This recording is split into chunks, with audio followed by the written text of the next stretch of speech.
écoutez le podcast de So Sweet Planet. Je suis Anne Greff et je vous propose des rencontres autour des thèmes des droits humains, de la culture et de l'environnement. Aujourd'hui, nous sommes avec Ange David et je suis ravie de le rencontrer. Moi, je le vois, mais pas vous, comme d'habitude d'ailleurs. Mais là, cette fois-ci, c'est un peu particulier puisque comme quelques autres interviews, nous sommes obligés d'enregistrer à distance puisque Ange David est en Côte d'Ivoire. Bonjour Ange David, comment vas-tu? Bonjour Anne, ça va très bien. Et toi Anne, comment tu vas? Ça va très bien. Est-ce que vous êtes toujours en confinement, vous les Ivoiriens? On a une sorte de confinement, mais on est dans un retour à la vie, si on peut dire la vie normale. C'est pas évident. On met beaucoup plus d'accent sur les mesures barrières, sur le port du masque et autres. Donc on est toujours dans la période de crise sanitaire quand même, faut le dire. Ange David, tu es un des responsables de Grain. Donc Grain, la définition, officielle, hein, sur votre site internet, vous vous définissez comme une petite organisation internationale qui soutient la lutte des paysans et des mouvements sociaux pour renforcer le contrôle des communautés sur des systèmes alimentaires fondés sur la biodiversité. Grain, c'est un projet consacré initialement surtout aux semences et c'est aujourd'hui une organisation internationale qui défend les mouvements paysans et la lutte pour la souveraineté alimentaire. Et Grain fête ses 30 ans. Félicitations! Merci beaucoup. Alors, je suis, le travail de Grain depuis plusieurs années. J'ai été assez impressionnée parce que vous vous définissez comme une petite, organisation internationale quand même, mais en fait, vos analyses, vos rapports, vos alertes, sont reconnus par les professionnels, hein, sur, l'ensemble de la planète, pour leur sérieux, leur fiabilité, pour le travail de fond que vous réalisez depuis toutes ces années. Nous allons donc, parler des sujets sur lesquels vous travaillez et qui en fait, nous concernent tous.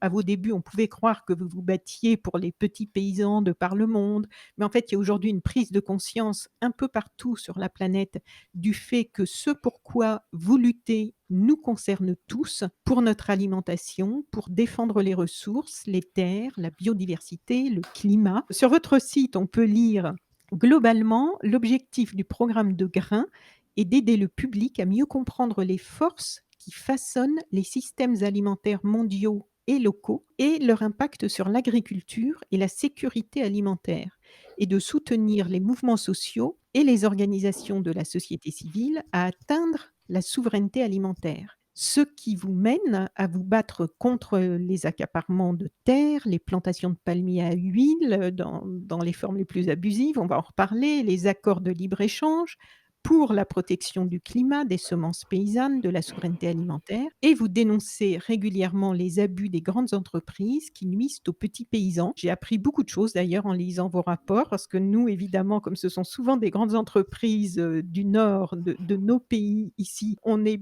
pas très informés sur leurs pratiques et leur attitude. Et donc, tous ces abus que vous dénoncez nuisent aux petits paysans, mais aussi à la chaîne alimentaire et à la planète. Et dans le même temps, Grain soutient de manière très active les alternatives fondées sur les communautés, comme l'agroécologie et la souveraineté alimentaire. Et vous êtes présent et actif en Afrique, mais aussi en Amérique latine, en Asie. Donc j'aimerais que tu nous présentes, après cette présentation très officielle, et voilà, que toi tu nous présentes un petit peu Grain, la façon dont toi tu y es entré, et nous expliquer un petit peu comment ça fonctionne. Qui êtes-vous? Merci, je suis Ange David Baïmé, comme tu l'as dit, et je suis avec Grain depuis quelques années maintenant. Et comme tu l'as décrit, nous sommes une petite organisation internationale, et parce qu'effectivement, nous sommes une petite organisation disséminée un peu partout à travers le monde. On a des collègues en Asie, on a des collègues en Amérique latine, en Afrique évidemment, et aussi quelques collègues en Europe, mais qui ne font pas un travail de recherche ou un travail basé sur ce qu'on peut appeler le fondement de notre appui, puisqu'en Europe, nous n'avons pas de programme que nous exécutons. Donc, nous avons effectivement des collaborateurs, nos collègues qui y sont, mais c'est pas pour faire un travail de recherche, parce que, comme tu l'as dit, nous sommes dans la recherche et aussi dans le travail de mobilisation communautaire avec les organisations paysannes, avec les mouvements sociaux. Donc, c'est cela que je peux ajouter en termes de présentation. Et effectivement, nous célébrons cette année les 30 années d'existence de l'organisation. C'est vrai qu'avant, si je peux dire, ces 30 ans, Mmh. les uns et les autres, les collaborateurs étaient engagés sur des luttes concernant les semences, comme tu l'as mentionné, et d'autres questions. Donc, avant que de façon officielle, Grain ne naisse, les membres fondateurs étaient déjà engagés dans des luttes D'accord. paysannes, dans des luttes sur la question agricole. Voilà un peu ce que je peux ajouter. Et oui, nous sommes contents d'être avec vous pour ce podcast et on espère que on va arriver à faire passer le message concernant la souveraineté alimentaire, qui est une des questions clés sur laquelle nous travaillons. Et en fait, justement, qu'est-ce que c'est le moment de départ de Grain? Quelle était la motivation pour, tous ces gens qui étaient, comme tu le disais, déjà engagés et qui, à un moment, se sont rassemblés et ont voulu unir leurs forces, venant de plusieurs continents, en fait, ben, pourquoi? La porte d'entrée de ce travail-là, il y a plus de 30 ans, a été effectivement la question de la semence. Il y avait le génétique, ou si tu veux, le génétiquement modifié qui devenait pour certains la norme vers laquelle il fallait aller.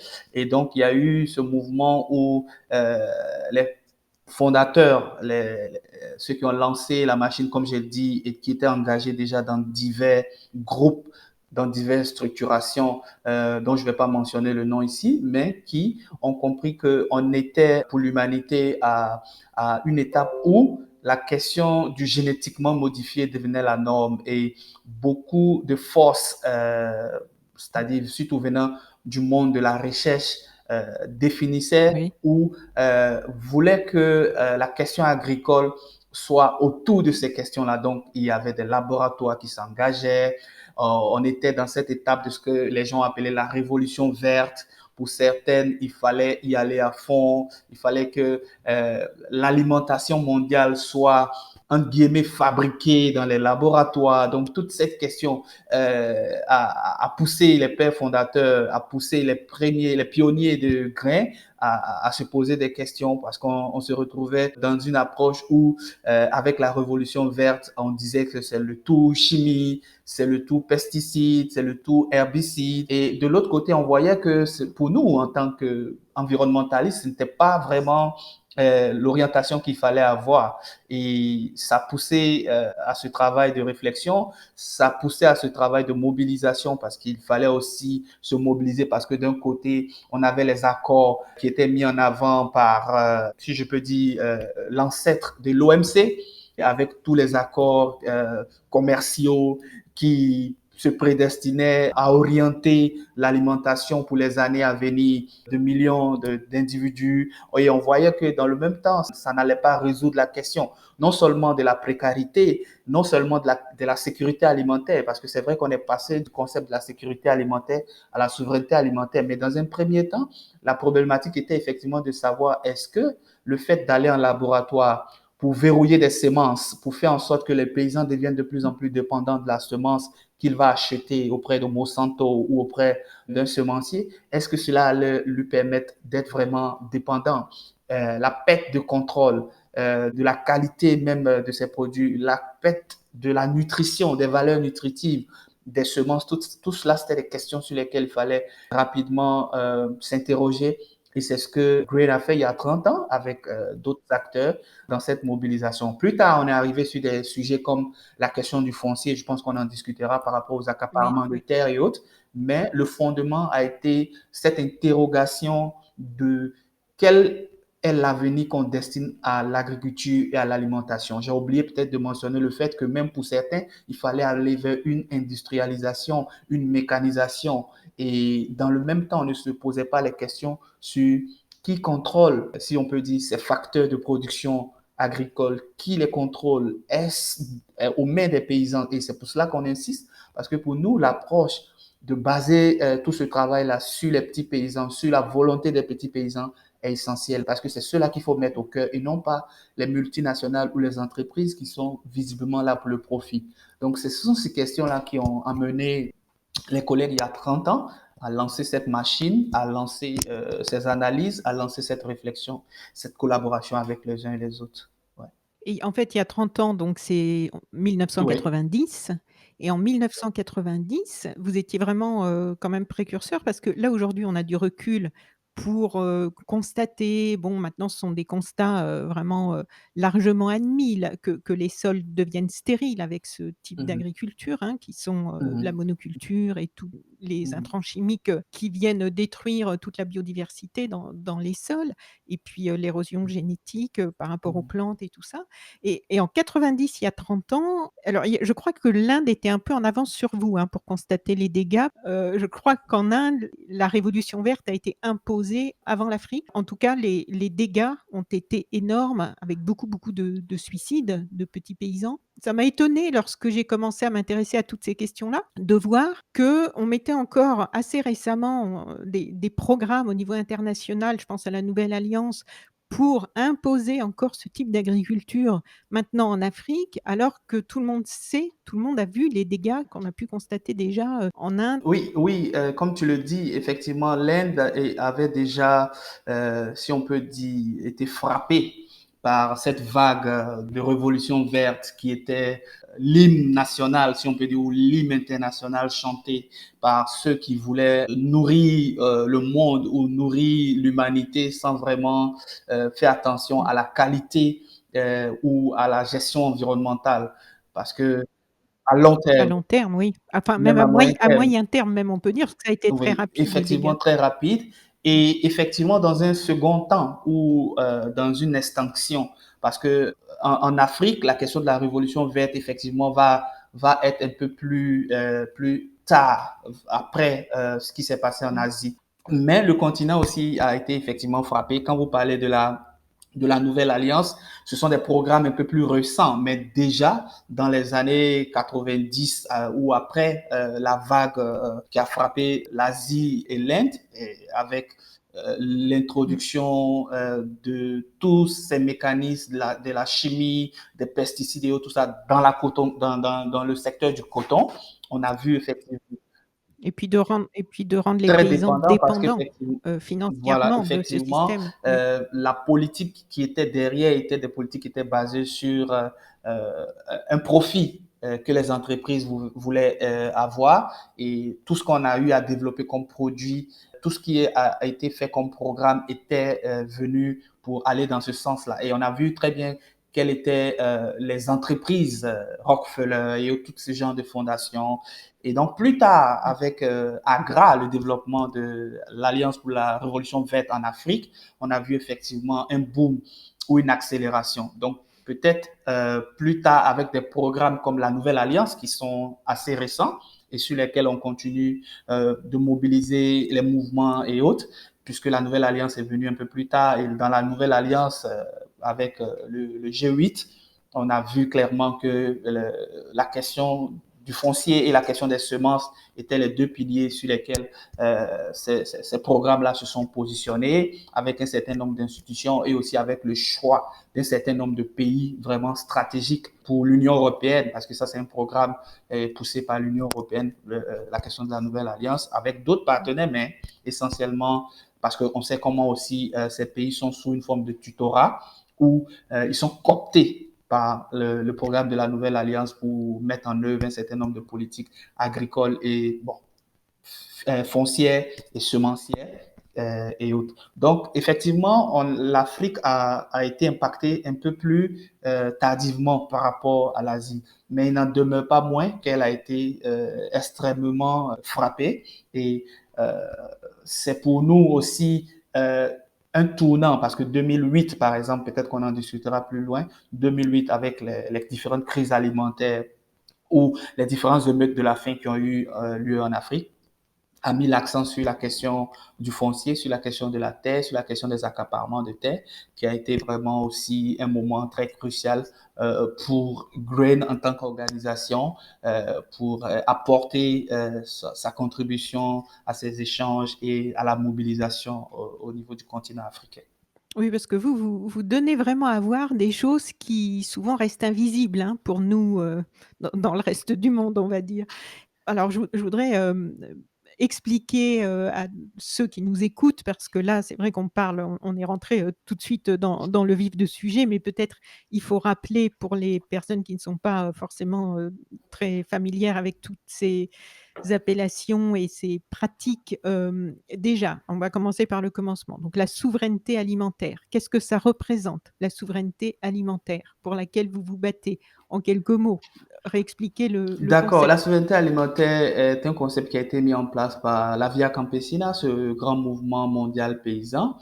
Et pour faire simple, c'est vrai qu'il y a beaucoup de tentatives de définition ou autres, mais pour faire simple, c'est-à-dire que c'est une question qui va au-delà de la question de la sécurité alimentaire. Parce que on peut avoir la sécurité alimentaire à travers l'importation alimentaire, quelque chose qui est vraiment mauvais, si on peut le dire, pour les petits paysans. Parce que pour un paysan mozambicain ou un paysan sénégalais, c'est important pour lui de pouvoir produire de la nourriture de façon saine et pouvoir mettre à la disposition des citoyens ou de ses concitoyens de la population. Mais si nous basons la question de l'alimentation simplement sur la disponibilité en termes de mettre de la nourriture sur le marché, mais on pense aussi à la question de la possibilité d'avoir financièrement la possibilité d'avoir accès. Donc, il y a la question du coût financier et autres. Et au-delà de cela, nous, en parlant de souveraineté alimentaire, nous pensons qu'il est important pour, par exemple, un peuple. Si je prends, par exemple, les Bantous ou je prends, par exemple, les Fonds au Bénin, de pouvoir avoir accès à une nourriture qui, culturellement, est en phase avec leurs besoins, de façon nutritive et en phase avec leurs attentes et de façon culturelle rencontre leur assentiment, leur spiritualité. Vous prenez par exemple un peuple par exemple au Ghana, parce que je suis resté plusieurs années au Ghana à travailler avec les partenaires de Grain. Si vous donnez par exemple du foufou, c'est-à-dire c'est une nourriture locale à un Ashanti, vous lui faites autant de bien. Et le foufou est fait à base du manioc et à base de ces matières-là. Vous lui rendez plus service que, par exemple, de lui faire consommer des spaghettis ou qu'est-ce que je dirais, peut-être de la pizza. Donc, en fait, j'essaie de l'expliquer de façon simple pour dire que la question de la souveraineté alimentaire est une question qui va au-delà de la sécurité alimentaire, c'est-à-dire permettre d'avoir de la nourriture disponible, permettre d'avoir de la nourriture de qualité. Et elle va au-delà dans le sens où un peuple va consommer ce qui est en phase avec ses aspirations spirituelles, ses aspirations moraux et ce qui le met vraiment dans une condition pour être vraiment à l'aise. Donc, vous n'allez pas demander à un Akan, les Akans, c'est un peuple qu'on retrouve en Côte d'Ivoire, qu'on retrouve au Ghana, de par exemple consommer uniquement le riz, qui n'est pas sa nourriture première, sa nourriture de base, c'est plutôt l'igname. Donc, pour lui permettre d'avoir accès à ce bien-être que lui procure la nourriture, à ce bien-être que lui confère le fait de cuisiner, vous allez prendre en compte tous ces paramètres qui sont des paramètres sociaux. Donc, la souveraineté alimentaire ne s'arrête pas au fait de pouvoir importer. Et malheureusement, pour les politiques agricoles africaines, c'est ce qu'on a pu constater. Et on a une sécurité alimentaire qui est basée sur l'importation alimentaire. Ça pose beaucoup de problèmes comme la question climatique. Ça pose beaucoup de problèmes comme les questions, effectivement, de comment est-ce que la nourriture est produite, c'est-à-dire le volet environnemental, le volet utilisation de pesticides et d'autres intrants chimiques qui impactent aussi la qualité nutritive des produits. On se retrouve, peut-être qu'on en discutera aujourd'hui, de la question de l'alimentation. Comment est-ce que quand vous parcourez un certain nombre de pays d'Afrique de l'Ouest, la Côte d'Ivoire, le Sénégal, vous voyez vraiment cette expansion des supermarchés qui vient avec des habitudes alimentaires vraiment qui ne sont pas vraiment celles des populations et comment est-ce qu'il y a cette facilité-là à travers, par exemple, les accords de partenariat économique qui permettent facilement ces importations, qui permettent facilement ce positionnement-là à travers le fait qu'il y a une levée énorme des droits de douane et d'autres facilités qui sont accordées à ces multinationales-là de venir contrôler le marché alimentaire. Et on voit très bien comment est-ce que des habitudes alimentaires sont en train d'être détruites et comment est-ce que de façon locale on arrive à aussi avoir une montée de l'obésité parce que c'est aussi lié à nos jeunes enfants avec tout ce qu'on appelle peut-être des programmes publicitaires ou des programmes qui viennent faire la promotion de cela. Et on va voir que des populations, des communautés vont laisser des denrées ou des céréales comme le mil, qui sont vraiment très nutritifs, comme le taro, tout ce genre d'alimentation pour aller se tourner vers un type d'alimentation qui est effectivement, dans le sens profond du terme, est vraiment vide en termes nutritifs et qui va créer cette Oui, obésité-là et et transformer transformés, sont ultra déjà transformé, transformés. ultra transformé. Voilà. Donc avec des additifs qui, eux, ne Pas sont du tout, pas pas du bons tout. pour la santé et avec les substances qui sont bonnes pour la santé, nutritives, qui ne sont Présente, plus présentes parce que dans les transformations, jusqu'à ce que ça arrive dans cela un petit disparaît. sachet, Mhm. ça perd, tout C'est meurt, ça. quoi. Alors, on sait aujourd'hui, que des paysans sont tués chaque année en résistant pour contrôler leurs terres. On sait aussi que il y a Global Mhm, Witness, je mhm, crois, hein, qui sort un rapport tous les ans sur le nombre de défenseurs de l'environnement qui sont assassinés mhm, dans le monde, enfin de ceux mhm, qu'on connaît, qui sont répertoriés. Donc, en 2018, il y avait un peu plus de 160 défenseurs de l'environnement qui ont mhm. été assassinés. Est-ce que vos luttes, votre résistance dérange plus qu'avant? Oui, oui, oui, nos luttes dérangent et récemment, on a un militant, un ami de lutte au Mali, par exemple, Monsieur Massa Koné, qui travaille sur la question du foncier, qui travaille sur la question des semences, la souveraineté alimentaire et qui est le porte-parole de la Convergence.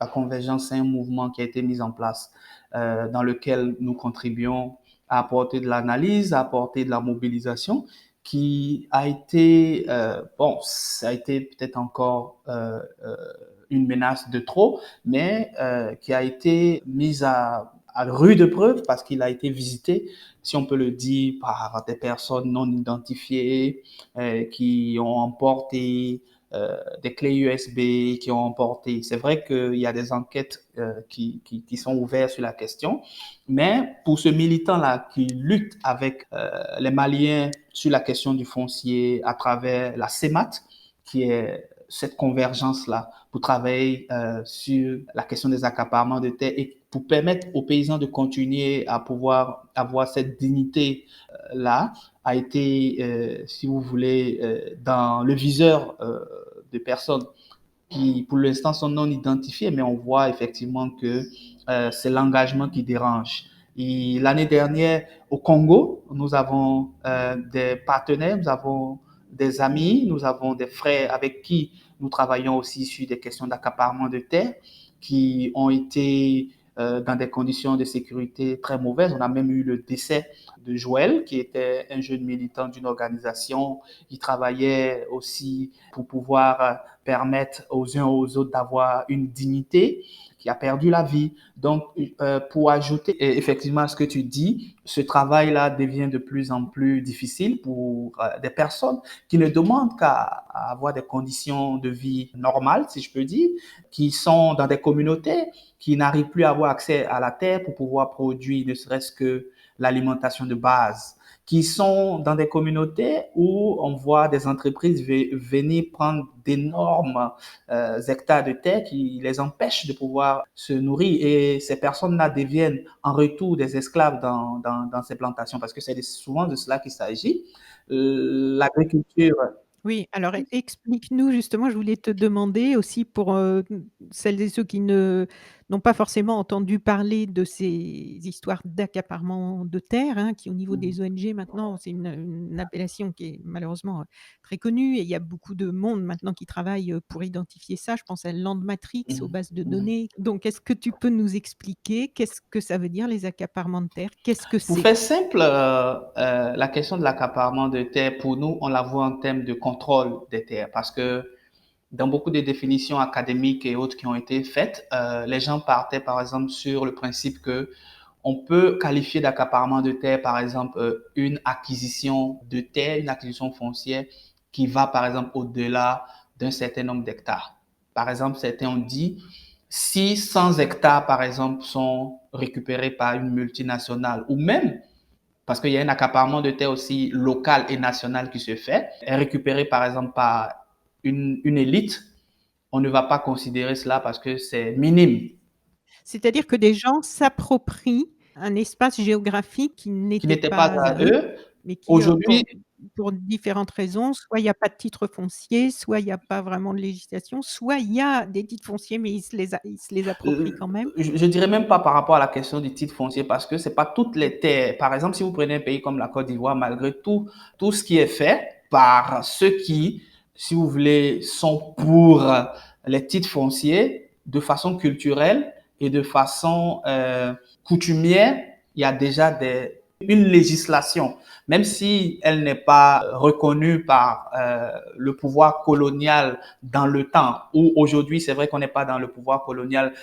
reconnu par les tests, par exemple, par Reconnu les par tests les juridiques, ce qui n'est pas reconnu peut-être par les tests juridiques, il y a une gestion où il y a une organisation du foncier qui est faite. Je m'explique. Aujourd'hui, si vous prenez par exemple la loi foncière de la Côte d'Ivoire, dans la même loi, vous allez voir la référence à ce qu'on peut appeler le droit moderne, disons-le comme ça, mais aussi le droit coutumier.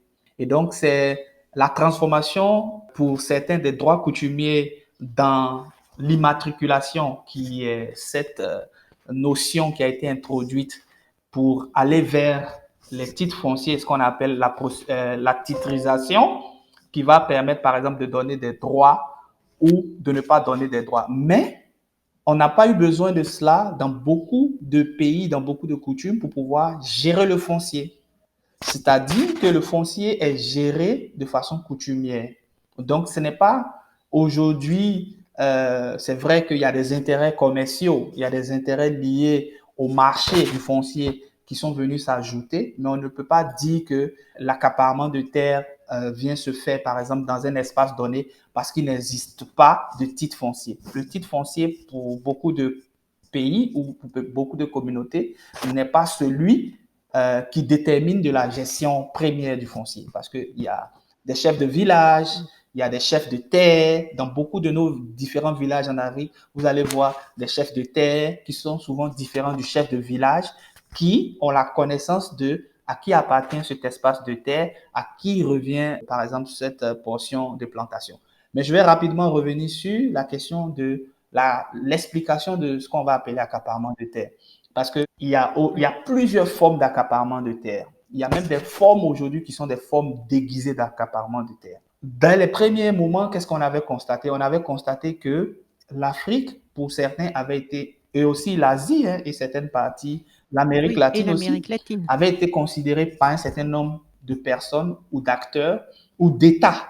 Parce qu'on a vu des politiques étatiques qui allaient dans le sens d'aller dans d'autres pays pour pouvoir contrôler des terres.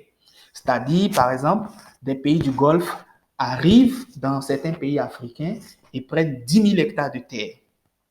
Ça peut être directement un soi-disant investisseur, c'est-à-dire un homme privé, mais qui est soutenu, par exemple, par des fonds de son pays, ou ça peut être directement une coopération bilatérale entre deux pays. Un pays, par exemple, européen ou un pays de l'Émirat qui vient et qui essaie de dire, OK, nous, on souhaite avoir 10 000 hectares de terre. Donc, on avait cette forme-là dès le début. Mais je peux vous dire qu'au jour d'aujourd'hui, par exemple, Les 10 000 hectares de terre sont des terres, vierges, ou des terres généralement, où c'est des des gens terres vivent où les dessus? gens vivent. Et je souhaite quand même, parce que quand vous voyez une terre qui est d'après certains qui est vierge, c'est-à-dire parce que vous n'avez pas vu de culture, de bananes ou de culture de bon, on ne fait pas du raisin partout, mais de l'igname, par exemple, des cultures.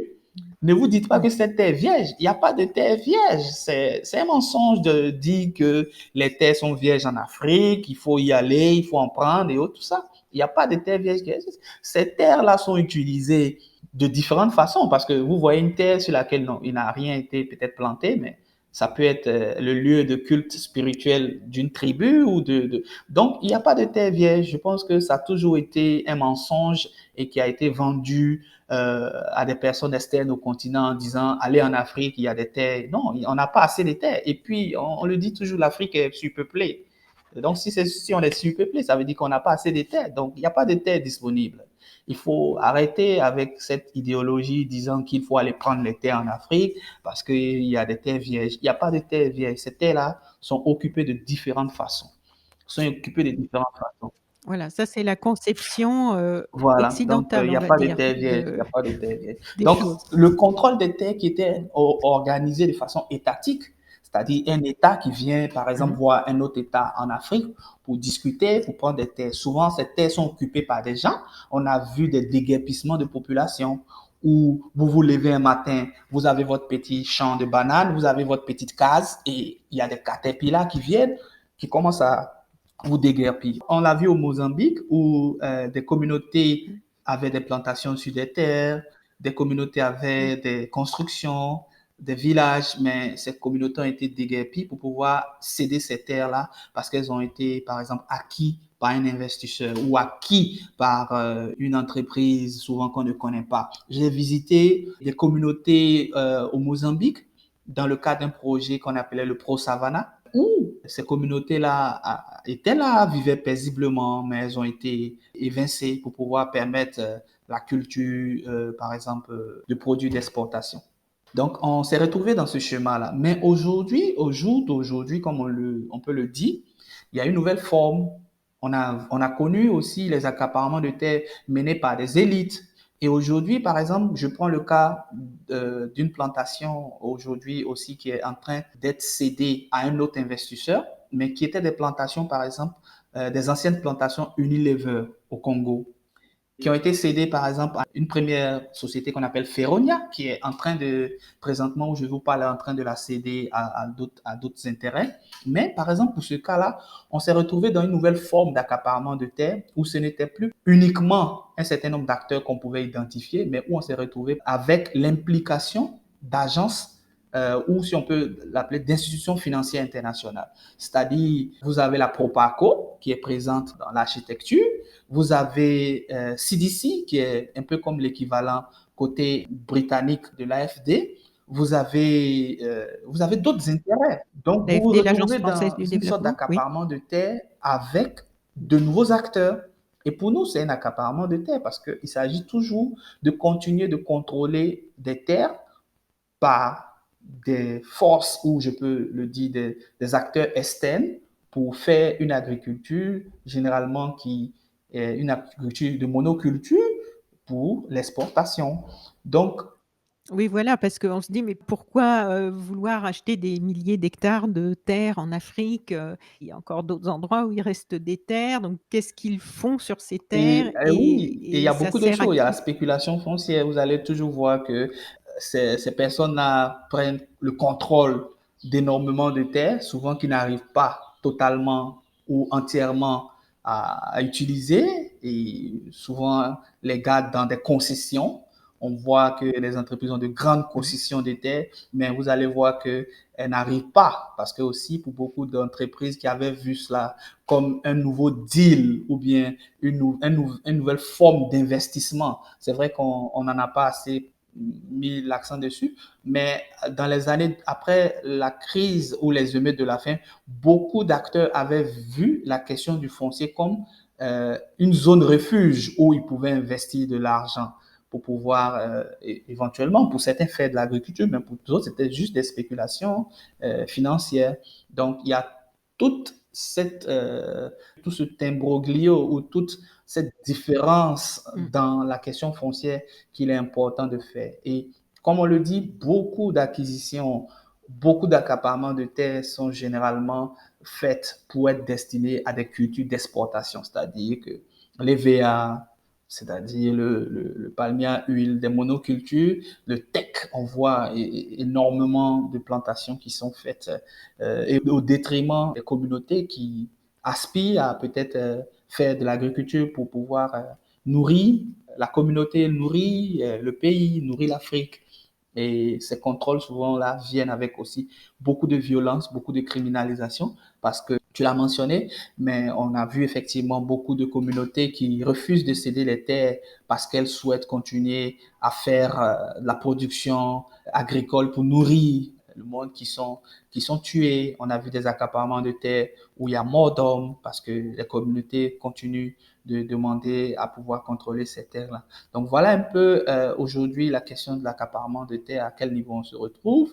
Et malheureusement, les réponses que beaucoup d'États ou beaucoup d'acteurs ou beaucoup d'institutions financières ont développées, c'est la question de dire qu'il faut juste un titre foncier pour pouvoir sécuriser la terre, ce qui n'est pas vrai. Et on est en train d'observer une recrudescence ou une montée en puissance de nouveaux types d'acteurs dans le foncier, qui sont les banques, qui aujourd'hui sont présents à dire, OK, vous pouvez acquérir un titre foncier qui est individuel, qui va vous permettre, par exemple, d'avoir accès à un crédit financier, alors qu'on sait très bien que la capacité de remboursement pour beaucoup de paysans, parce qu'il y a beaucoup de choses qui dépendent de la réussite, ou si je peux dire, du succès en agriculture, on va se retrouver dans un chemin, et on l'a vu dans un certain nombre de pays, où les banques vont devenir, si on ne fait pas attention, celles qui vont contrôler les terres en Afrique bientôt. Parce que c'est bien facile de dire, faites-vous aider pour avoir un titre foncier. Ensuite, vous pourrez aller auprès de la banque prendre un crédit pour pouvoir investir en agriculture. C'est beaucoup le message qu'on voit maintenant, par-ci et par-là, dans beaucoup de pays africains. Et on est vraiment inquiet de cela parce qu'on se demande comment est-ce que l'agriculture va pouvoir être gérée ou va continuer à exister si demain ce sont les banques qui contrôlent la capacité de production. Parce que la terre, c'est le premier outil de production, c'est l'élément primordial. Et donc, c'est des vrais problèmes d'inquiétude et on continue de suivre la question des accaparements de terre parce que le nouveau visage où il y a une mutation des premiers types d'accaparements de terre tels qu'on les avait connus au tout début des années 2008. Oui, parce qu'il y avait eu, si je me souviens bien aussi le sujet des Oui, la agrocarburants, production, ouais.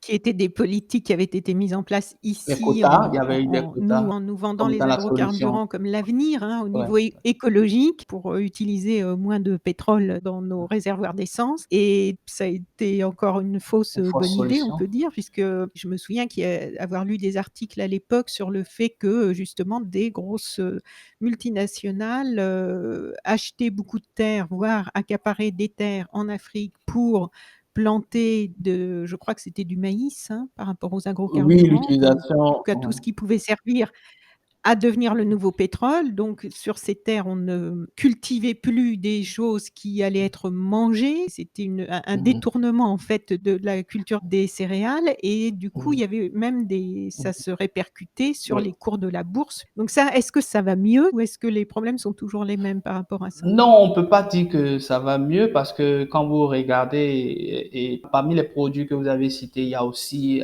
le palmier à huile ou l'huile de palme qui est aussi destinée euh, à être utilisée dans une certaine mesure pour pouvoir produire du carburant. Donc malheureusement, les chiffres aussi sont difficiles à être actualisés.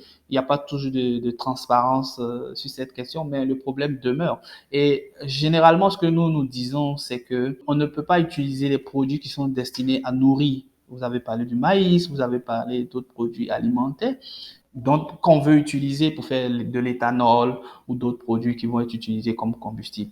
Donc on ne peut pas, pendant que des peuples sont en quête ou souhaitent avoir le contrôle des terres pour faire de la production alimentaire pour la consommation, destiner ces produits agricoles alimentaires pour pouvoir faire marcher l'industrie et faire fonctionner les voitures. C'est indécent, c'est immoral. Il y a les voitures et puis il y a aussi tout ce qui va servir à nourrir les Effectivement, animaux les fermes dans agricoles, les usines oui, d'élevage intensif. Où là aussi, je pense à l'Amérique latine, soja, le le soja soja aussi qui sont qui sont destinés. surtout destinés alors que Mmh. dans des pays aussi où la population Mmh. a encore faim et où des surfaces de terre immenses sont Mmh. utilisées pour, produire, des choses pour Mmh. nourrir des animaux, pour produire Mmh. notre viande, surtout dans les pays du Nord et en fait, c'est en plus une surproduction puisqu'on n'a pas besoin de manger autant de Oui, viande, oui, ici donc effectivement. Et ça, c'est vraiment un problème aussi qui grimpe. Comment est-ce qu'aujourd'hui, pour pouvoir fournir le marché en viande et autres, il y a toute cette restructuration ou toute cette organisation au détriment et de la santé, parce que les questions aussi de consommation de viande, de production d'animaux et autres, tout ça, sont aussi en lien avec la question de la santé, aussi avec la question des émissions de gaz à effet de serre, dans la mesure où ce n'est pas comme on le voit ou comme on peut le constater en Afrique, où par exemple, les animaux sont aussi utilisés dans tout le système agricole. Où il faut... Mais là, les animaux sont juste, si je peux dire, faits pour pouvoir être consommés. C'est-à-dire, en Afrique, vous allez voir, par exemple, une femme qui a une vache, elle va l'utiliser pour permettre de pouvoir faire le travail agricole, préparer la terre. Donc, l'utilisation de l'animal est dans une durée de vie plus étendue, plus étendue. Et tout le bénéfice de l'utilisation dans la biodiversité de l'animal, des chèvres par ici, de la vache par ici, tout ce qui est utilisation pour pouvoir faire du compost ou pour pouvoir amener la terre à être très utile et fertile. On ne le voit pas dans Mmh. ce qu'on va appeler les fermes à animal, où l'animal, souvent même comme on le dit pour nous en Afrique, l'animal ne voit même pas le jour, il ne voit pas le soleil, il est juste mis là, il va passer peut-être pour les poulets 45 jours ou 30 jours à juste être là, à manger et tout ça. Et on l'a bien vu aussi avec tout ce qui est développement des épidémies, tout ce qui est développement de certains types de maladies. Donc, c'est vraiment important aussi de souligner ce fait-là. Et que ce modèle industriel alimentaire ou ce modèle industriel concernant la gestion des animaux et tout ça, un modèle qui n'est pas fait pour le bien-être des animaux et aussi est vraiment quelque chose qui environnementalement a un coût trop élevé pour la planète.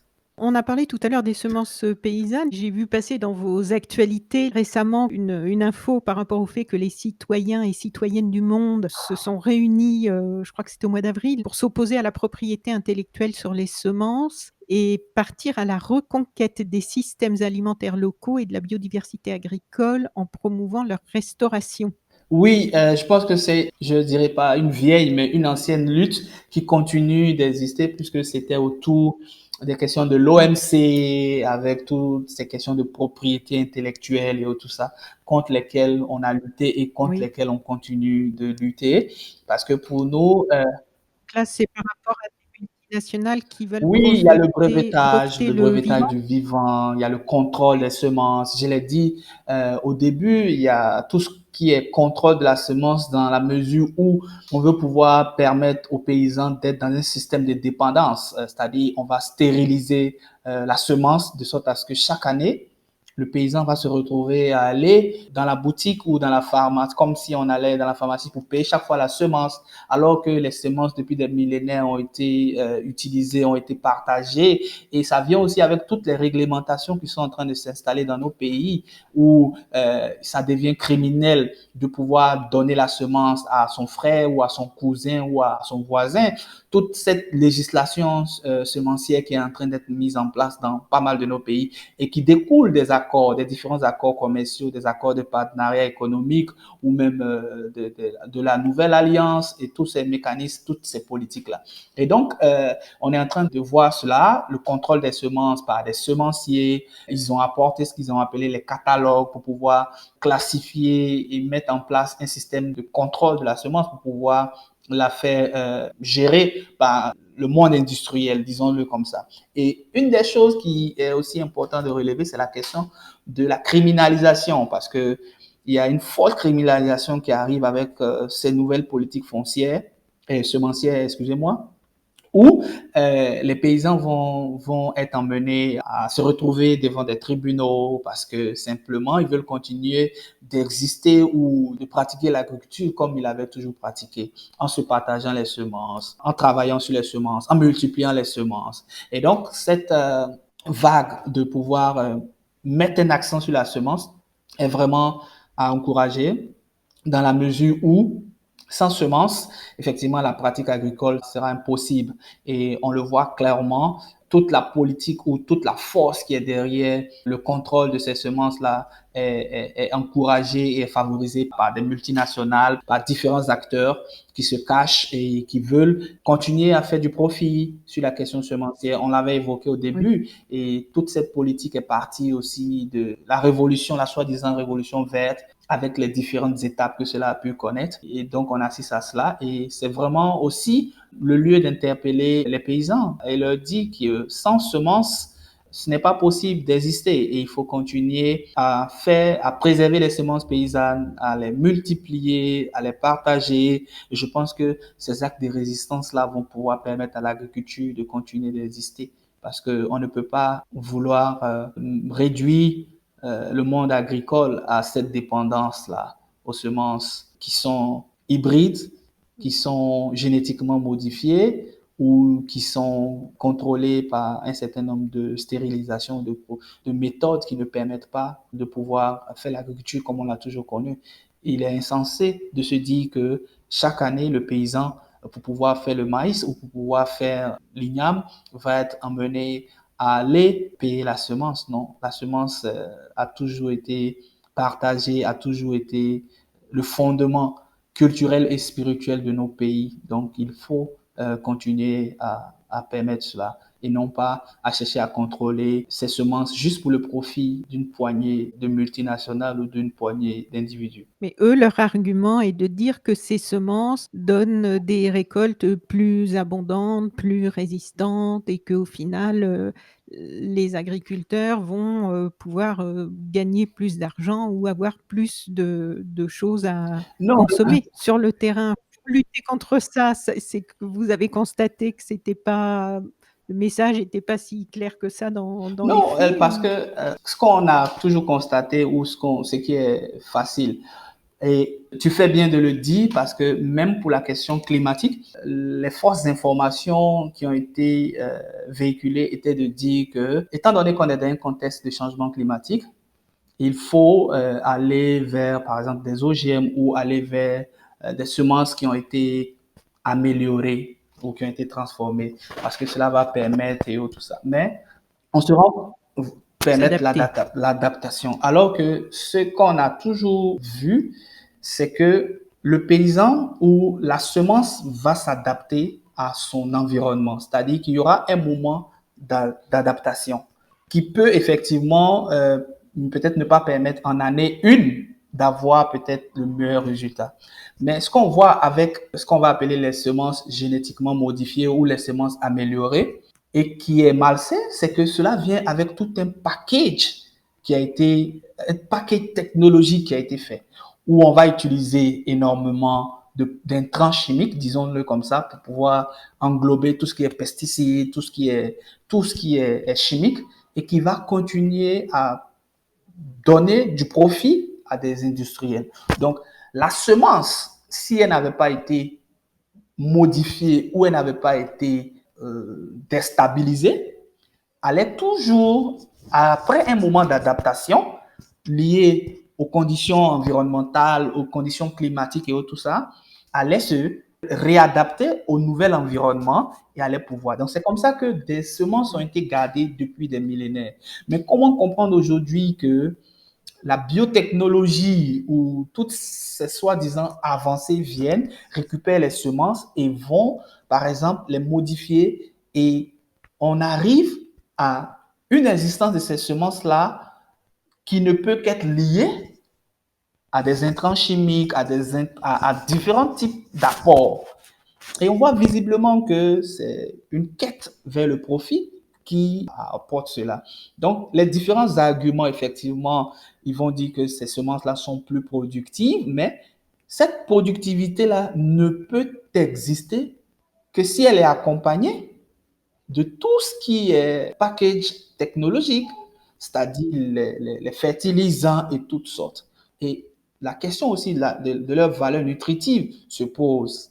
La question de leur valeur nutritive se pose parce que Et puis de de l'efficacité. l'efficacité dans le Oui, temps, oui. puisqu'apparemment, au bout de quelques parce que d'un côté, si je me fais l'avocat du diable, c'est vrai que toute la nature s'adapte, s'est Le adaptée à changement, ouais.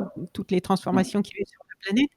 Par contre, les transformations qu'on vit actuellement ne sont pas Elles sont naturelles. provoquées, elles Elles sont sont provoquées. créées par l'homme, elles sont beaucoup plus rapides et en fait, c'est ce qu'eux donnent comme argument, c'est que l'échelle dans le temps est trop rapide et que la nature ne va plus pouvoir s'adapter. Par contre, les autres arguments dont j'ai pris connaissance aussi, par rapport à leur façon de se défendre avec ça, c'est que dans le temps, ça fonctionne pas non plus puisque cette méthode avec tout ce package, comme tu dis, puisque très vite, ça crée Oui, des sols stériles. Donc, où il y a plus de biodiversité, il y a plus de vers de c'est terre, il y a ça. plus de tous les nutriments, les milliards de petites choses qui invisibles à l'œil nu, qui font qu'une terre est vivante, finissent par, Oui, les oui. terres sont mortes. Donc, on peut créer, complètement hors sol une agriculture, intensive en ajoutant tout un tas de décomposants pour essayer de recréer la vie, mais ça reste Effectivement, ça reste artificiel artificiel. et ça coûte très cher, Très cher très, et très cher. généralement le coût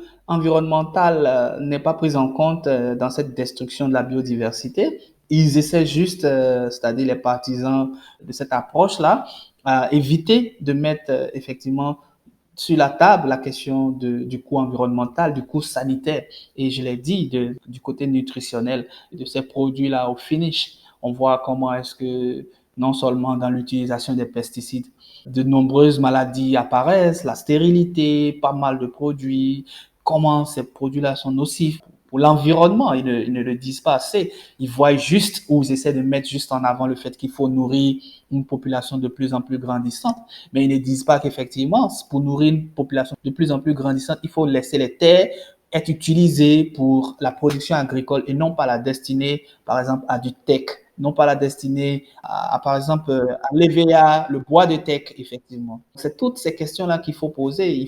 Et c'est trop facile pour ces personnes de donner l'argument du fait que non, la nature est arrivée à saturation et le niveau d'adaptation n'est pas aussi rapide qu'on le veut. Ce sont des arguments qui ne tiennent pas. et puis il y a un autre, dans les effets secondaires et les effets, délétères de tout ce système et ce type, d'agriculture intensive déséquilibre les Effectivement. écosystèmes. Alors on a parlé des sols effectivement et de cette Disparaît. biodiversité qui meurt et puis à partir du moment où les insecticides, les pesticides, toutes les Mhm. apports chimiques pour booster cette agriculture, comme on booste dans Mhm. l'élevage intensif, Mhm. les animaux, ça a des conséquences puisque en faisant disparaître, des Mhm. populations d'insectes et ça on le voit ici aussi Mhm. en France maintenant, par voie de conséquence, les oiseaux qui se nourrissent, des Disparaissent. insectes Effectivement. disparaissent aussi puisqu'eux Mhm. ne peuvent plus se nourrir et on voit des déséquilibres apparaître. L'aspect évidemment, on est en plein dedans des Mhm. pandémies puisqu'on voit des modifications profondes, structurelles Mhm. dans les écosystèmes qui font que les déséquilibres, par exemple aussi sur les insectes, il y en a qui disparaissent et du coup, comme dans la Mhm. chaîne alimentaire, tout ce monde-là était merveilleusement, Interdépendant. organisé, Mhm. mais on voit d'autres populations qui, elles, Mhm. deviennent envahissantes Non, effectivement, et et ça, je crois que vous prenez ça en Afrique avec, des les invasions aussi d'un criquets, côté, d'insectes et de effectivement, l'autre côté. énormément. On l'a connu de plus en plus cette année et ces dernières années des invasions de plus en plus de criquets. La corne de l'Afrique, c'est-à-dire l'Afrique de l'Est, avec le Kenya, l'Ouganda, ont vraiment été éprouvés. Et en En Inde, Inde aussi, oui, Inde, Inde et Népal, Népal, les invasions l'Asie, cette partie-là, effectivement, le Yémen, plus ouais, le qu'avant. Yémen aussi qui a été touché. Et donc, je suis parfaitement d'accord. Et c'est ce on n'arrête pas de le dire, la question de la biodiversité, et on l'a vu avec Covid, quelque chose qui est interdépendant. On ne peut pas impunément créer des déséquilibres et ne pas s'attendre à des résultats. Et aujourd'hui, la question de la biodiversité doit être vraiment la question clé pour la survie de l'humanité. On ne peut pas juste pour un profit économique fait passer par perte et profit la gestion, par exemple, des sols, la gestion, par exemple, des vers des terres, la gestion, par exemple, de toute cette dynamique-là qui permet la régénération. On voit malheureusement dans nos pays de plus en plus d'espaces ou de forêts qui sont détruites au profit des expansions, par exemple, de plantations et autres. Mais cela, effectivement, va avoir un impact sur les pluies, va avoir un impact sur la qualité des sols, Sur les sur les sur les sur pluies, les pluies? sur les pluies, sur la qualité Oui. des sols, parce que c'est énormément de produits chimiques qui sont utilisés dans cette agriculture industrielle. Et donc, quand les pluies vont devenir de moins en moins présentes, effectivement, on va être amené à des avancées ou des présences de savanes dans un certain nombre d'endroits qui vont nous emmener vers une désertification à long terme. Donc, il y a cette interdépendance, cette interrelation entre les différents éléments. On détruit les terres d'un côté, et on détruit les forêts d'un côté, et on essaie, dans une politique qu'on essaie de mettre en place, de reboiser. Mais un reboisement n'est pas équivalent à une forêt détruite. Les arbres plantés ne sont pas des forêts, ce sont des arbres plantés.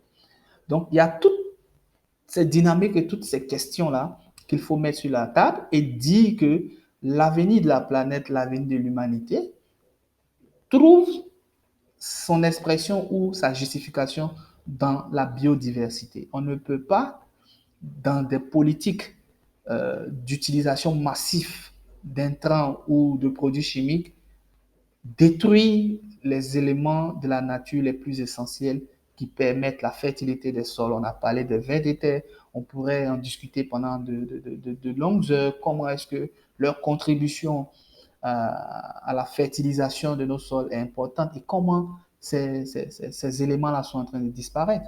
Donc la biodiversité Mmh. doit être protégée dans un strict euh, regard de la survie de l'humanité et non pas en faisant des calculs économiques en disant que on peut effectivement y aller parce qu'on a besoin de ressources. On l'a vu et la pandémie de Covid nous le dit. On ne peut pas occulter le fait que on peut bien se passer de voyager 365 jours dans l'année pour ne serait-ce que éviter un peu d'émissions de gaz à effet de serre pour que la planète se sente bien. Et je pense que c'est peut-être des idées qu'il faut mettre dans les débats. Il faut un moment où l'humanité essaie d'arrêter sa course effrénée vers le fossile. Nos humanités ou vers les Les énergies énergies fossiles. fossiles.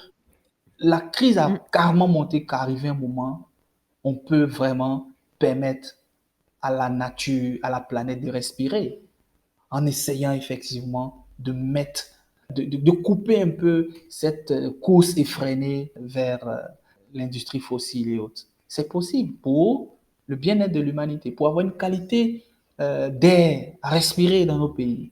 Vous passez à Dakar, vous passez à Abidjan, vous passez dans un certain nombre de capitales africaines, c'est difficile de respirer.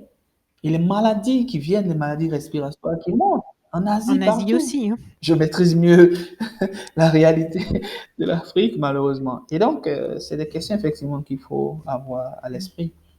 Beaucoup de enfin là, c'est monté très vite en puissance, hein, la mobilisation des jeunes, autour de la planète sur le par rapport au climat et qui rejoignent pas mal de vos préoccupations et des luttes que vous menez depuis 30 ans.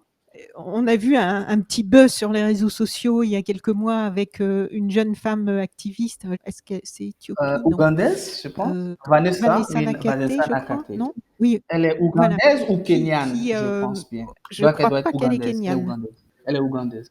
Tu as dû voir passer ça, une photo de groupe, à la suite de je ne sais plus quelle mobilisation pour le climat. Il y avait une photo de jeunes femmes Greta. activistes avec, évidemment Mhm, Greta Thunberg mhm. et quelques autres et la seule qu'on a reniée sur la photo, c'était la jeune Ougandaise. femme, africaine, noire.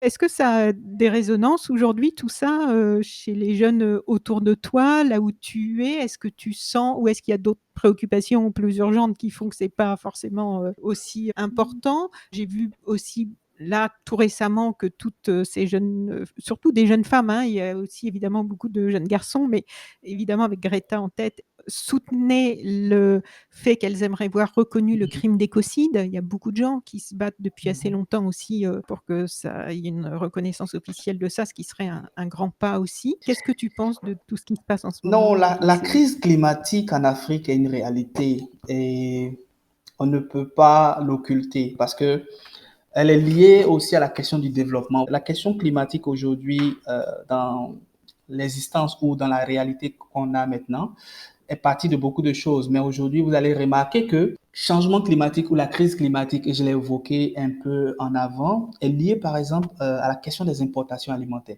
Ça peut peut-être être déconnecté, mais c'est une réalité. Aujourd'hui, pour des pays qui sont import dépendants, comme les nôtres, et où, par exemple, la crise de Covid nous a montré que un certain nombre de pays ont dit, par exemple, comme la Russie, on dit, nous, on va plus exporter le blé quelque part. On va garder le blé que nous, on a pour pouvoir nous nourrir.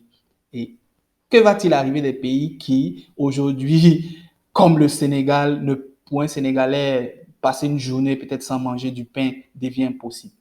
Le blé qui est utilisé, parce que la grande majorité du pain n'est pas aussi avec un apport de nos produits locaux. C'est le blé, par exemple, en grande partie. C'est vrai qu'il y a un certain nombre de pays comme le Cameroun où on utilise d'autres éléments, mais principalement c'est le blé. La crise Mmh. de Covid nous a montré qu'un certain nombre de pays ont dit que nous n'allons plus exporter, par exemple, le riz. Parce qu'on va garder le riz. Les Mmh. pays asiatiques ont dit on va garder notre riz parce qu'on ne sait pas où on s'en Ah va. oui. La Russie a dit on va garder notre blé. Donc pour des pays comme nos pays qui dépendent de l'importation, la question de la crise climatique, elle est présente. Parce que notre développement ou le développement du continent africain, qui, Mmh. disons-le, l'Afrique est un continent qui émet moins, parce qu'on a entre 2 et 4% maximum des émissions de gaz à effet de serre, mais qui, en retour, l'impact est catastrophique ou énorme. Vous avez vu récemment au Mozambique les inondations. Vous avez vu, comme je l'ai évoqué tout à l'heure, les invasions de criquets. C'est vrai, peut-être de façon Des directe, les criquets. gens vont Mmh. me dire que c'est des phénomènes naturels et tout ça, mais ce sont des phénomènes qui impactent la capacité alimentaire de nos pays parce que les criquets, effectivement, vont dévaster, vont détruire les champs. Et aujourd'hui, ces questions de pollution et ces questions d'émissions de gaz à effet de serre, effectivement, aggrave la crise climatique. On voit comment au Sénégal ou au Bénin, dans un certain nombre de pays, la question de l'eau, qui est directement aussi liée à la question climatique, se fait de plus en plus et les femmes subissent triplement ou doublement ou triplement le fardeau de la question de l'approvisionnement en eau des différents ménages. Donc, pour dire le fardeau, le Oui. poids énorme de la Oui, question oui. d'aller chercher de l'eau parce que cela est Mmh. destiné malheureusement, selon un certain nombre de considérations culturelles, à la gente féminine. Mais on peut revenir sur cette question. Donc, tous ces éléments pour dire que la crise climatique en Afrique, elle est réelle et que l'Afrique a besoin de s'organiser pour faire face. Mais comment s'organiser si cela n'est pas fait dans un système de solidarité ou cela n'est pas fait dans un système de collaboration? C'est pour cela que nous, en tant qu'activistes, en tant que personnes travaillant sur la question climatique, nous disons que il faut aussi regarder le côté agricole ou le côté alimentaire de la question changement climatique. On a parlé de l'élevage industriel, comment cela est aussi quelque chose qui façonne les émissions de gaz à effet de serre. Il y a des travaux qu'on a fait en collaboration avec plusieurs acteurs qui montrent que l'élevage industriel a une part de responsabilité. Comment aujourd'hui les engrais qui sont utilisés ou qu'on souhaite utiliser pour pouvoir fertiliser les sols sont aussi un problème. Et nous, on a apporté des éléments comme la pratique de l'agroécologie qui vont permettre effectivement d'être des alternatives et vont pouvoir permettre. Donc, le secteur agricole, le secteur alimentaire est aussi un secteur qu'il faut regarder, mais il faut le regarder pas dans l'objectif d'en faire la victime et donc de permettre aux multinationales qui sont dans le secteur industrielle, de l'agriculture industrielle, de venir se positionner et pouvoir juste avoir des parts de marché. C'est des réflexions qu'il faut mener. La crise alimentaire en Afrique va venir avec plus de fragilité. La crise alimentaire en Afrique va venir avec plus de maladies liées au climat qui vont se faire. Donc, il faut faire face. Et j'encourage et je suis content de cette dynamique de mobilisation en Afrique. De plus en plus de personnes, de jeunes Africains comprennent et les citoyens les plus simples comprennent. Et cela fait partie des luttes menées depuis pas mal de temps. Et au niveau de Grain, nous le faisons. Comment apporter de l'analyse de façon simple et de façon moins, excusez-moi du terme, moins mystique. Parce que beaucoup de ces questions qui sont des questions, qui sont les questions climatiques, ont été façonnées de sorte à ce que le citoyen lambda ne puisse pas les comprendre. Et quand nous avons commencé à travailler sur cette question il y a 10 ans, quand vous entendiez des gens parler de changement climatique, vous pensiez que c'était, je sais pas, des hiéroglyphes ou c'était un discours vraiment hermétique. Mais aujourd'hui, nous avons décidé dans la dynamique de mobilisation de permettre à tout le monde de pouvoir comprendre afin de s'engager que la section climatique a à voir avec l'économie, la question climatique a à voir avec le social, elle n'a pas uniquement à voir avec l'environnement.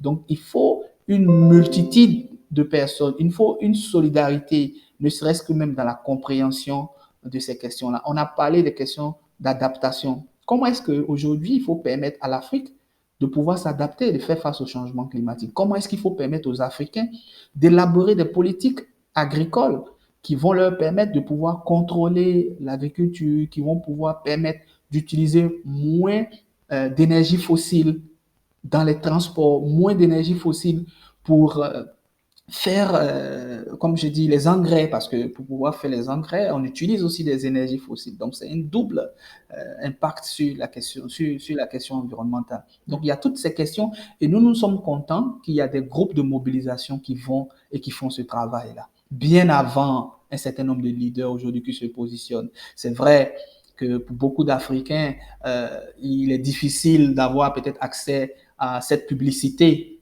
souvent, mais un travail concret est fait par des acteurs de façon concrète sur le terrain pour pouvoir continuer à porter ces questions-là, qui sont des questions de survie pour les Africains. Il ne s'agit pas juste de faire du bling-bling, mais pour beaucoup d'Africains, c'est des questions de survie. Je vous le dis, il n'y a pas longtemps, j'étais dans des villages en Côte d'Ivoire, rencontrer des femmes agricultrices, discuter avec des jeunes paysans. Ils vous expliquent la réalité des changements climatiques. Et donc, cela, on ne pourra pas l'éviter. Donc, il faut se concentrer sur cela. Il faut avoir des politiques d'adaptation qui vont vraiment en harmonie avec les réalités, dit aux paysans que l'agroécologie est la solution, qu'il faut travailler à ne pas dépendre des produits chimiques, il faut travailler à pouvoir maîtriser l'eau, il faut trouver des techniques agricoles qui permettent de pouvoir faire face au moment de sécheresse. Il faut faire du paillage pour pouvoir permettre aux plantes de continuer à avoir de l'humidité pour pouvoir se développer. Donc, ce sont des questions qu'on aborde chaque jour et qu'on continue d'aborder. À côté de tout ce qui est mobilisation aussi internationale dont on a besoin, parce que comme je l'ai dit, c'est dans la solidarité qu'on peut faire face à la question des changements climatiques. Avant de terminer, alors j'invite déjà tous ceux qui nous écoutent à aller, voir votre site et votre page, Facebook et s'abonner à votre newsletter. Il y a vraiment des rapports, très, très intéressants avec, Mhm. des personnes, qui témoignent de différents Mhm. endroits dans le monde et puis, une collaboration qui donne des analyses et des rapports, très instructifs. Aujourd'hui, les sujets sur lesquels, vous êtes là en ce moment, les sujets les plus d'actualité, qu'est-ce que c'est? Présentement, on réfléchit Mmh. énormément sur l'expansion des supermarchés. Oui, en En Afrique Afrique? aussi, parce que on a vu comment cela arrive avec aussi des changements des habitudes alimentaires.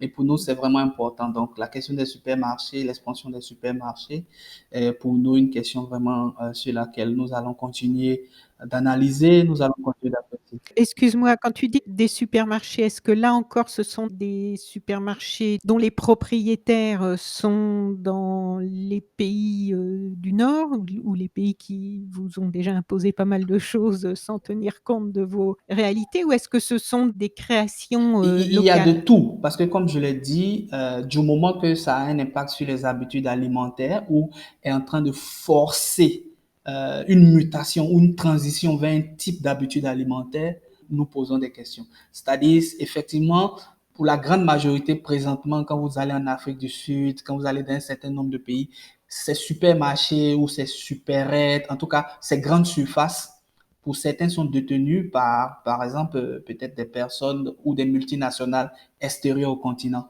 Mais quand vous arrivez dans un certain nombre de pays comme la Côte d'Ivoire ou même d'autres pays, vous allez voir qu'il y a effectivement des intérêts nationaux qui sont présents dans les chaînes de grande surface. Pour le moment, effectivement, on va voir qu'il y a, par exemple, des multinationales qui sont en dehors des pays et qui contrôlent des supermarchés.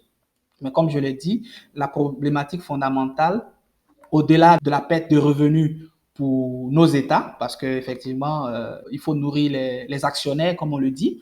Donc, on fait du profit pour envoyer l'argent, par exemple, en dehors du pays où on a fait cet argent. Ça, c'est des questions effectivement économiques sur lesquelles on revient, on pourra discuter. Mais pour nous, en tant que Grain, un des éléments premiers, c'est la transformation des habitudes alimentaires et l'impact sur la souveraineté alimentaire. On a parlé des produits ultra transformés, on a parlé peut-être pas trop de la perte d'emploi. Nous connaissons un groupe au Sénégal qui a lancé une campagne qu'on appelle Auchan Dégage, parce que Auchan est un des supermarchés qui est présent là-bas. Mais en discutant avec ces acteurs-là, il y a 2 ans quand j'étais au Sénégal, je me suis rendu compte que les petits commerçants sénégalais qui sont dans les marchés de Sandaga, qui sont dans les marchés de Médina et autres, de par les taxes que ces petits commerçants-là reversent à la municipalité, peuvent être considérés vraiment comme contribuant énormément à l'économie sénégalaise. Mais imaginons que ces petits commerçants-là disparaissent. Je ne parle pas ou je ne commence même pas à parler des petits paysans. Ceux qui ne peuvent pas, par exemple, continuer à pouvoir vendre sur nos différents marchés locaux parce qu'il y a des produits ultra transformés de mauvaise qualité souvent qui sont importés et qui sont déversés sur le marché. Quand vous discutez avec un paysan, par exemple, qui fait du riz local en Côte d'Ivoire ou au Bénin ou au Togo, il vous dira que pour pouvoir produire du riz local, pour pouvoir le mettre à la disposition de ma communauté, l'effort que j'ai produit peut-être me permet de le vendre à 2 euros. Prenons, disons cela, c'est un exemple que je donne. Mais le riz qui a été importé peut-être depuis la Thaïlande ou la Chine, de par les accords de partenariat économique qui existent et tout ça peut venir sur le même marché et être vendu à 1 euro. Mais moi, en tant que paysan, riziculteur ivoirien ou riziculteur togolais, je ne peux pas faire face à cette réalité. Et donc, c'est la perte aussi des paysans. Et on a parlé des suicides des paysans. C'est vrai qu'il n'y a pas d'études peut-être récentes en Afrique, mais on le voit comment est-ce que dans un certain nombre de pays, comme en Inde et dans d'autres pays, les cultivateurs, même en Europe, les cultivateurs, les paysans sont amenés à se suicider parce qu'ils croulent sur des dettes, ils croulent sur une impossibilité de continuer leur agriculture, leur activité économique. Donc, pour nous, la question des supermarchés est en lien avec beaucoup de problématiques que je viens de soulever et nous allons continuer à la regarder. Aussi, une autre question qui se découle, c'est la question de la biofortification. Nous avons parlé des semences qui sont aujourd'hui contrôlées d'une certaine façon, mais aussi on a ce phénomène de biofortification dans le domaine alimentaire.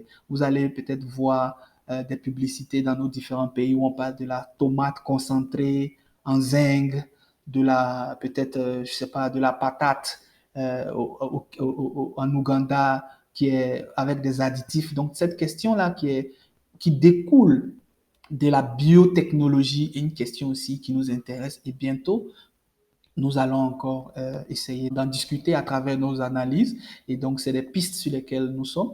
Nous allons toujours continuer aussi à regarder l'expansion de l'huile ou du palmier à huile en Afrique qui vient avec aussi modification parce que c'est aussi lié à la question des supermarchés. Parce que l'huile de palme de mauvaise qualité ou de moindre qualité qui de plus en plus est développée à travers les nouvelles variétés qui sont développées parce que le palmier à huile, on l'a connu aussi avec, si on peut dire ce qu'on a appelé le palmier à huile traditionnel. Mais de plus en plus, il y a eu des changements qui ont fait qu'on a des variétés qui produisent plus d'huile, mais dont l'apport nutritionnel est aussi à questionner. Et cela, comme on le dit, cette huile de palme, Ah beh, c'est c'est comme dans ça, l'élevage c'est ça, intensif donc, où c'est on ça, booste, pour que les c'est animaux ça, grandissent plus c'est vite, ça. beaucoup plus vite, en quelques semaines au lieu de quelques mois, mais finalement là, au niveau Zéro, nutritif, c'est on se ça. retrouve Et avec donc, des toutes ces questions-là qui sont en lien au niveau de l'alimentation sont des questions qui nous intéressent et sur lesquelles on va continuer à travailler. Et bien évidemment, la question de l'agroécologie pour pouvoir aussi lutter contre les changements climatiques. Parce que pour nous, la question agroécologie n'est pas simplement des méthodes et tout ça, mais c'est aussi un moyen d'atténuer et un moyen de s'adapter à la question du climat, de la crise climatique. Donc, ces questions-là vont encore nous emmener peut-être encore 30 ans dans le futur. tu es là, depuis, quand tu es Depuis dans Grain? 2014. Mais j'étais Ah oui, déjà donc engagé sur ces luttes sociales, environnementales. En fait, c'est vrai qu'on n'a pas parlé de mon engagement, mais effectivement, je trouve pas que peut-être c'est ça le point. mmh, Mais en Côte d'Ivoire, depuis 2006, qui a oui, été une année importante parce que nous avons connu un déversement des déchets toxiques en 2006 qui a causé énormément de dégâts. Et c'est à partir de là qui a été le départ d'un engagement en tant mmh, qu'environnementaliste, en tant qu'activiste. Donc, puis de la question climatique qui avait été en Côte déversé, d'Ivoire. comment? Tu veux Non, dire non, un c'est-à-dire on accident a un de bateau qu'on appelait le Probo Koala qui avait été affrété mmh mh, pour venir déverser des déchets toxiques en Côte d'Ivoire. Donc, on s'est retrouvé un matin intoxiqué par des produits toxiques qui avaient été déversés. Et ma maison n'était pas loin d'un des sites qui avait été fortement impacté. Donc, j'en ai été malade, certaines personnes de ma famille et tout ça. Et c'est là que la question a encore ressurgi. Donc, je veux dire que je suis avec Green depuis 2014. et tu t'es engagé donc Oui, bien à ce avant cela, moment-là, j'étais oui? engagé déjà en tant qu'environnementaliste, Mmh. en tant qu'activiste sur la question changement climatique. Alors qu'est-ce qu'on peut vous souhaiter à Grain pour, terminer Bonne sur une note lutte. positive? Oui, bonne Bonne lutte? lutte. Eh bien, je vous souhaite donc une bonne lutte au pluriel, hein, parce que vous êtes, un peu sur tous les fronts. Bravo pour tout ce que vous faites et puis, félicitations à tous ceux, qui sont avec vous, autour de vous, en Afrique et aussi, dans les autres, endroits Merci. du globe. Bonne Merci Anne. continuation Et on et reste puis, disponible. Merci merci Anne. beaucoup. Merci. Bonne Au continuation. revoir. Chères auditrices, chers auditeurs, si vous avez apprécié ce podcast de So Sweet Planet, n'oubliez pas de lui mettre un avis favorable sur votre application de podcast, par exemple 5 étoiles sur Apple Podcast, et de rédiger un avis sympathique. Cela me fera plaisir. Pour plus d'informations sur les droits humains, l'environnement et la culture, vous pouvez suivre la page So Sweet Planet sur Facebook. Enfin, n'oubliez pas de vous abonner gratuitement, soit à la newsletter sur le site sosweetplanet.com, soit au podcast sur votre application de podcast pour être informé des prochains podcasts de So Sweet Planet mis en ligne. À bientôt!